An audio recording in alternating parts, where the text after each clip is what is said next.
गुरुदेव भगवान की पुस्तक से उद्धृत भक्तवर मुंसिफ साहब की ईश्वरीय भक्ति संबंधी एक सच्ची कहानी आप लोगों को आज सुनाऊंगा। तो निवेदन है कि इस चैनल को आप सब्सक्राइब कर दें और बेल आइकन ऑल कर लें ताकि भक्तों की भक्ति की कथा आप तक आसानी से पहुंच सके। भक्तवर मुंसिफ साहब का जन्म सहदई बुजुर्ग में ही हुआ था। मुंसिफ साहब घर से सुखी संपन्न थे, सरकारी नौकरी थी, लेकिन संतान एक भी नहीं था। दोनों पति पत्नी बड़े ही धर्मपरायण और भक्त थे। साधु संतों की सेवा में वे सदा तत्पर रहते। जब कोई कुछ मांगने के लिए इनके दरवाजे पर आता तो कुछ न कुछ दे ही देते। दान करते समय ये दोनों पति पत्नी अर्थात मुंशी साहब और उनकी धर्मपत्नी अपनी आर्थिक स्थिति की मर्यादा को ये भूले रहते।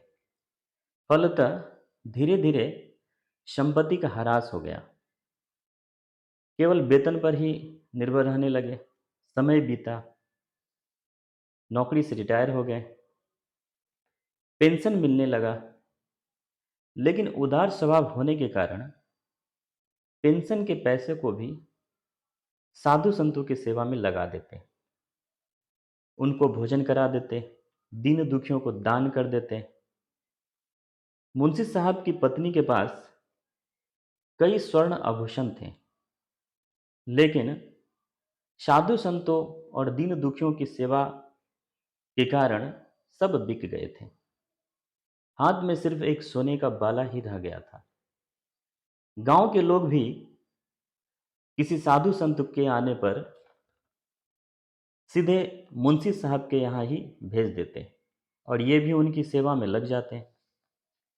एकमात्र भगवान पर भरोसा रखकर अपने आप में ही संतुष्ट रहते। एक दिन ये स्नान करने जा रहे थे। उसी समय गांव वालों ने 50 साधुओं को इनके यहाँ भेज दिया, परंतु घर की स्थिति वैसी नहीं थी कि उतने लोगों को भोजन कराया जा सके। उनकी पत्नी के पास एकमात्र स्वर्ण आभूषण बाला बचा हुआ था। सोचा घर में तो इतने पैसे हैं नहीं, इसी बाला को बंधक रखकर आवश्यक सामान ले आता हूं और सभी साधुओं को भोजन करा दूंगा।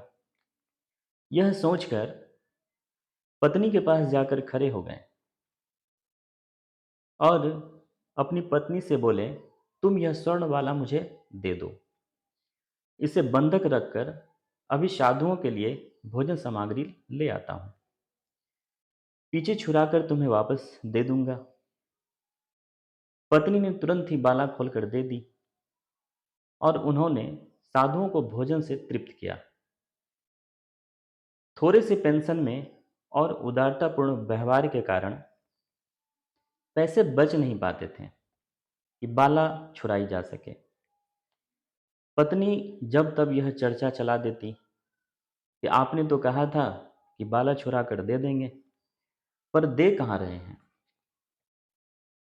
मुंसिफ जी को अपने वचन की पूर्ति की बड़ी चिंता होती। एक दिन मुंसिफ जी स्नान करने जा रहे थे। उसी समय पत्नी ने बाला की चर्चा की। मुंसिफ जी आज भगवत चिंतन के साथ साथ बाला का भी चिंतन करते जा रहे थे, परंतु करुणा सिंधु भगवान से आज भक्त की व्यथा नहीं सही गई। जब तक मैं मुंसिफ जी स्नान कर लौटे, इसी बीच में उनका रूप धारण कर भगवान दुकानदार से बाला छुड़ाकर मुंसिफ जी की पत्नी को बाला देने गए। उसी समय वो भगवान की पूजा के लिए चौका लगा रही थी। उसने कहा, मेरे हाथ में तो कीचड़ लगा है, आप ही पहना दीजिए ना। और करुणा सिंधु भगवान ने उसे अपने हाथों से बाला पहना कर चले गए। मुंसिफ जी जब स्नान कर लौटे और अपनी पत्नी के हाथों में बाला देखा तो आश्चर्यचकित होकर पूछा, यह बाला तुम कहाँ से ले आई? पत्नी बोली, आप ही ने तो अभी दिया है और आप ही पूछते हैं। यह सुनकर मुंसिफ जी सीधे दुकानदार के पास गए और कहा, मेरा बाला वापस करो। दुकानदार बोला, अभी तो आप रुपए देकर बाला ले गए हैं और फिर कहते हैं कि बाला वापस करो। प्रभु की अहेतुक कृपा का स्मरण कर मुंसिफ जी रोने लगे। सब बातें समझ गए और भगवान की करुणा भरी लीला की कहानी पत्नी से कह सुनाई। सुनते ही दोनों के हृदय में भगवत प्रेम का आवेग सागर की भांति उमड़ने लगा और उन्हें सर्वत्र जैसे प्रभु ही प्रभु दिखाई पड़ने लगे। ये भक्त दंपति आज स्थूल शरीर छोड़कर प्रभुधाम को चले जा चुके हैं, लेकिन इनके पवित्र निवास स्थान को देखने के लिए सहृदय भक्त आते ही रहते हैं। तो ऐसे थे मुंसफ मुंसिफ साहब। तो ऐसे ही भक्तों की भक्ति रस का पान करने के लिए आप चैनल को सब्सक्राइब कर लें, ताकि भक्तों की कथा का रसपान आप आसानी से कर सकें और आप तक पहुंच भी सके।